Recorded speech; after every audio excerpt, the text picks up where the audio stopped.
6 weeks ago, it was a bit damp. So this is it, a general election is on. If you want change, you have to vote for it. Here they are. Funny old business following the Prime Minister on the campaign trail. Are you changing many minds? Well, look, Chris, you can see we're having a conversation here. Would you describe yourself as a socialist? Look, yes, I would. Fireworks, smiles, promises, questions, and one more day of persuasion. Rishi Sunak was at school in Romsey in Hampshire today. Hi, girls, how are you? Hello. How is he, I wonder, after hearing a cabinet colleague on Radio 4 this morning pretty much concede defeat? Where the polls are at the moment means that tomorrow is likely to see the largest Labour landslide majority, the largest majority that this country has ever seen. What therefore matters now is what kind of opposition do we have? Tonight, I want you to hear the final words the two men who want to govern for the next 5 years said on the campaign trail.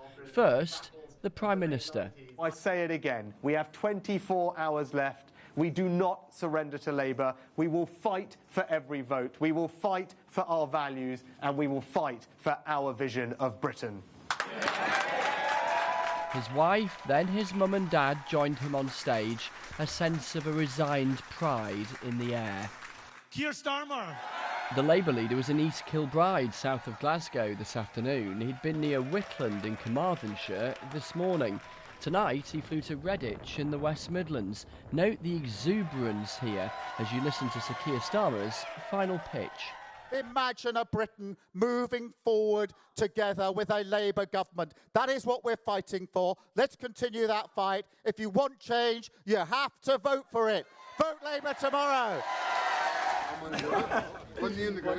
The Scottish National Party leader John Swinney's been toasting a marshmallow next to a big plastic frog in Castlemilk in Glasgow today, and he had a fluorescent jacket moment too. The election is well and truly over and done with south of the border, and the issue for Scotland is who's going to protect Scotland's interests in the next Westminster Parliament, and people know they can rely on the SNP to do exactly that. Well, my bus to work didn't get this welcome this morning, but Sir Ed Davies did, from Liberal Democrat activists in Harpenden in Hertfordshire this afternoon. Tomorrow, we have the chance to win the change our country desperately needs.